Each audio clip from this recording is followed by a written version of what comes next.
Hello everyone, welcome to a online solution. मैं हूं अशफाक। तो आपके लिए लाया हूं ज्योग्राफी यानी कि सोशल साइंस का geography important subjective guess question. ठीक है, तो चलिए इस वीडियो को शुरू से लेकर आखिर तक देखें। इंपॉर्टेंट क्वेश्चन मैं आपको करवा देता हूँ। प्राकृतिक संसाधन क्यों आवश्यक है? प्राकृतिक संसाधनों का संरक्षण जरूरी है क्योंकि प्राकृतिक संसाधन का भंडार क्या है? सीमित है। निश्चित समय तक इसका उपयोग करने पर इसका भंडार क्या खत्म हो जाएगा, यानी कि जो समय लिमिट है उससे वहाँ तक अगर इसका इस्तेमाल करते हैं तो उसका भंडार क्या हो जाएगा? समाप्त हो जाएगा। और बहुत गंभीर समस्याएं भी उत्पन्न हो जाएगी। लोग कैसे यूज करेंगे प्राकृतिक संसाधनों का? जैसे कोयला हो गया, पेट्रोल हो गया, ये सब लिमिट में है। अगर इसका उपयोग मतलब ये खत्म हो जाएगा तो फिर भविष्य में आने वाले जो पीढ़ी है इसका उपयोग नहीं कर पाएंगे। इसलिए इसके संरक्षण करना बहुत जरूरी है। मतलब कि जो वेस्ट करते हैं हम लोग, जो फालतू में ज़्यादा उपयोग कर लेते हैं या तो फिर ज़्यादा खर्च कर लेते हैं फालतू में, उस पर हमको कंट्रोल करना चाहिए। तब हमारा प्राकृतिक संसाधन क्या हो जाएगा? कंट्रोल हो जाएगा। इंग्लिश वाले स्टूडेंट इंग्लिश को नोट कर ले। अगला सवाल है, भारत के लिए जलमार्ग का क्या महत्व है? तो भारत पुराने ज़माने से ही अन्य देशों के साथ अपने ही और अपने विभिन्न राज्यों के साथ या तो अपने देश या तो अपने अनेक राज्यों के साथ क्या करता रहा? सामान का आयात निर्यात करता रहा। हाँ, भारत जो है एक देश से दूसरे देश या एक राज्य से दूसरे राज्य जो है सामान का निर्यात होते रहा। अब निर्यात करने के लिए मार्ग की आवश्यकता पड़ती है। इसके लिए स्थल मार्ग, जल मार्ग और वायु मार्ग आवश्यकता पड़ी। तो भारत में स्थल मार्ग की कमी तो शुरू से रही है। अभी भी भारत में स्थल मार्ग की कमी है ना? जो रोड होता है ना, अभी भारत में स्थल मार्ग की कमी है। तो भारत में स्थल मार्ग की कमी शुरू से ही रही है। और वायुयान का मार्ग तो बहुत काफ़ी महंगा है जी। तो सामान का आयात निर्यात करने में बहुत इम्पॉसिबल लगता है। ठीक है, तो इसके लिए सबसे आसान तरीका यही है और सबसे सस्ता तरीका ये क्या है? जल मार्ग, यानी कि जल जो शिप होता है ना, उससे सामान का आयात और निर्यात किया जाए, जो कि बहुत महत्वपूर्ण होते हैं। इसको नोट कर ले। चिपको आंदोलन का वर्णन करें।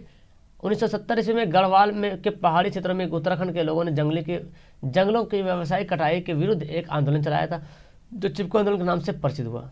ग्रामीण लोग पेड़ पर क्या करते? पेड़ों को काटने से बचाने के लिए उनके साथ चिपक जाते थे। इस आंदोलन का नेतृत्व सुंदरलाल बहुगुणा ने किया और कई महिलाओं ने इस आंदोलन में बहुत लोग शामिल हुए। इस आंदोलन का प्रभाव भारत के विभिन्न क्षेत्रों पर भी पड़ा। इस आंदोलन का सबसे बड़ा प्रभाव पड़ा या 15 वर्ष तक जो है हिमालय वनों की कटाई को रोक देगी। मतलब सबसे बड़ा प्रभाव ये पड़ा कि 15 वर्ष तक जो है इसकी कटाई होने से रोक दिया गया। इसको नोट कर ले, इंग्लिश वाले ले ले इसको। आगे है भारतीय अर्थव्यवस्था से आप क्या समझते हैं? देखिए, भारतीय अर्थव्यवस्था में कृषि का क्या महत्व है? हमारे देश में कृषि अर्थतंत्र अधिवास एवं सामाजिक सांस्कृतिक क्रियाकलापों के आधार पर चिला है। कुल राष्ट्रीय आय का लगभग 50% कृषि से ही प्राप्त होता है। हमारे देश में जो राष्ट्रीय आय प्राप्त होता है कुल 50% कृषि से प्राप्त होता है। भारत के 63% जनसंख्या कृषि से ही सीधी जुड़ी हुई है। कितना परसेंट? 63%। कृषि से ही 28 करोड़ पशु जुड़े हुए हैं, जो कृषि की सहायता के साथ कई उपयोगी वस्तुओं का भी उत्पादन करते हैं। भारत में कृषि का महत्व कई कारणों से भी है। लगभग 50% लोग जीविका कृषि पर आधारित है। भारत की विशाल जनसंख्या भोजन कृषि से ही प्राप्त होता है। कई उद्योग कच्चे माल कृषि वगैरह से ही प्राप्त होता है, जैसे चीनी उद्योग हो गया, वस्त्र, गन्ना, मोटे अनाज, ये सब तो कृषि से खेती से प्राप्त होता है। चावल, जूट, तंबाकू सब खेती से प्राप्त होता है। देश में 24% आय कृषि से ही होती है। इंग्लिश वाले स्टूडेंट इसको नोट कर लें। चलिए आगे पढ़ते हैं। समुच्च रेखा से आप क्या समझते हैं? What do you understand by control line? वे रेखाएं जो मानचित्र पर स्थित उन सभी स्थानों को दर्शाते हैं। मतलब मानचित्र पे ना एक रेखा को दर्शाया जाता है जिसकी ऊंचाई समुद्र तल से समान हो। तो समुच्च रेखा में क्या करते हैं? एक ऐसी रेखा को दर्शाई जाती है जिसकी ऊंचाई समुद्र तल से क्या हो? समान हो। समुच्च रेखाएं कहते हैं। यानी कि समुद्र तल से जो रेखाएं जो दिखाती है उसकी ऊंचाई समान दिखाती है, और जो मानचित्र पर रेखाएं दिखाती है वही रेखा जो है समुच्च रेखा कहलाती है। ठीक है, मानचित्र पर समुच्च रेखाओं को बादामी रंग से दिखाया जाता है। इसका प्रतिपादन एक डच अभियंता था, एन क्रूकोइस ने 1730 में किया था। भारत में सड़कों का प्रादेशिक वितरण का वर्णन करें। भारत में सड़कों का प्रादेशिक वितरण में काफ़ी असमानता है। पक्की सड़कों की लंबाई की दृष्टि से देश में महाराष्ट्र पहला नंबर पर आता है। इसके बाद दूसरे स्थान पर उत्तर प्रदेश, उड़ीसा तीसरा नंबर पर आता है। पक्की सड़कों की सबसे कम लंबाई वाला अगर राज्य देखा जाए तो वो कौन है? लक्षद्वीप है। सड़कों के घनत्व की दृष्टि से केरल प्रथम राज्य है। मतलब केरल में जो है सड़क की घनत्व जो है सबसे ज़्यादा है ना। सड़कों की घनत्व की दृष्टि से केरल जो है प्रथम राज्य, गोवा जो है दूसरा राज्य है और उड़ीसा तीसरा राज्य है। घनत्व में मतलब कम जगह पे ज़्यादा रोड होना, ऐसी इसको बोलते हैं घनत्व। उत्तरी पूर्वी राज्यों में त्रिपुरा प्रथम, नागालैंड दूसरे स्थान पर पड़ता है। यहाँ पे इंग्लिश वाला है।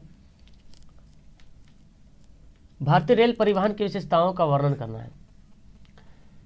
तो भारतीय रेल परिवहन की विशेषताएं निम्नलिखित है। शहरों एवं महानगरों के बीच तीव्र गति से चलने वाली राजधानी एक्सप्रेस एवं शताब्दी एक्सप्रेस का परिचालन किया जा रहा है ना। माल ढुलाई हेतु कंटेनर और माल गाड़ियों का भी लगाए जा रहे हैं। दुर्घटना से बचने के लिए इंजन ACD लगाए जा रहे हैं। रेल मंत्रालय ने रेल यात्रियों बीमा शुरू भी कर दिया है कि कुछ हादसा वगैरह होता तो उसको बीमा भी मिलेगा। 760 किलोमीटर लंबी कोंकण रेलवे परिचालन किया जा रहा है, जिसमें सुरंग पुलों की संख्या अधिक है।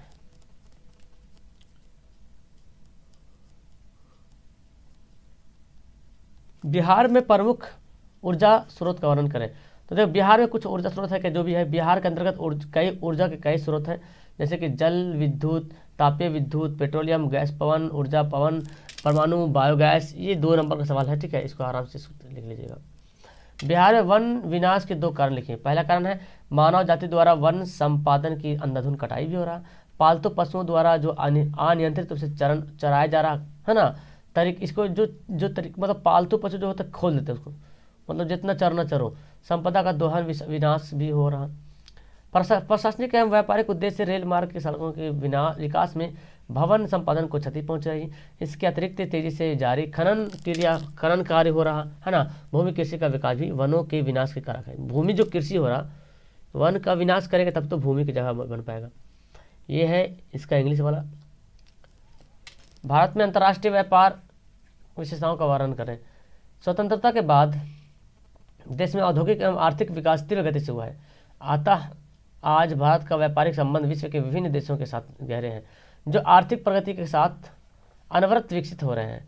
भारत का 1950 में अंतर्राष्ट्रीय व्यापार 14 करोड़ रुपया था और 1999 में बढ़कर 75,751 करोड़ हो गया, और साथ ही 16,05,522 तक पहुंच गया। जहां यह ध्यान देने की बात यह है कि व्यापार में त्वरित वृद्धि के बावजूद निर्यात के दर आयात की अपेक्षा घट गया है। निर्यात की दर। अंतर्राष्ट्रीय व्यापार प्रतिकूल व्यापार संतुलन का घटक रूप से परिचालित होता है। वर्तमान समय में भारत अंतर्राष्ट्रीय स्तर पर सॉफ्टवेयर मशीन महाशक्ति के रूप में उभर रहा है। परिणाम स्वरूप सूचना प्रौद्योगिकी व्यापार से भी भारत अत्यधिक विदेशी मुद्रा उपार्जित कर रहा है।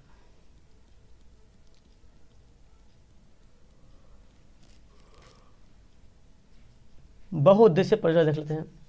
विकास की एक ऐसी परियोजना जिसमें विकास के नए उद्देश्यों के साथ पूर्ति हो सके, बहुउद्देशीय परियोजना की कही जाती है। आज़ादी के बाद देश को आत्मनिर्भर बनाने के लिए नदी घाटी परियोजना पर बल दिया गया है ना। इस परियोजना के विकास के कई उद्देश्य हैं। बाढ़ नियंत्रण कर लेना, मृदा अपरदन रोक लगाया करना, सिंचाई, पीने के पानी योग्य होना, आपूर्ति, जिला उत्पादन, विद्युत उत्पादन, उद्योगों की जलपूर्ति, रस्सी पालन, वन्य, ये सब जो है ना किया गया आज़ादी के बाद। ये होता है बहुउद्देशीय योजना। और लास्ट वाला जल संकट क्या है देख लीजिए। उद्देश्य जनित जल की अनुपलब्धता जल संकट के रूप में जाना जाता है। मतलब जो जल हमारे लिए चाहिए और वो उपलब्ध नहीं है, अनुपलब्धता, तो उसको बोलेंगे जल संकट। फ्रीडम का एक विशेष फाल्कन मार्क के अनुसार प्रत्येक व्यक्ति को प्रतिदिन 1000 घन लीटर पानी की आवश्यकता पड़ती है। कम जल उपलब्धता संकट है, तो इससे अगर कम होता है, आवश्यकता पड़ रही है, तो इसको बोलेंगे जल संकट। फिलहाल इस वीडियो में इतना ही काफ़ी। ओके, लाइक जरूर कीजिएगा, पहली बार तो चैनल पर जरूर जुड़िएगा। That's all, thank you everyone, bye.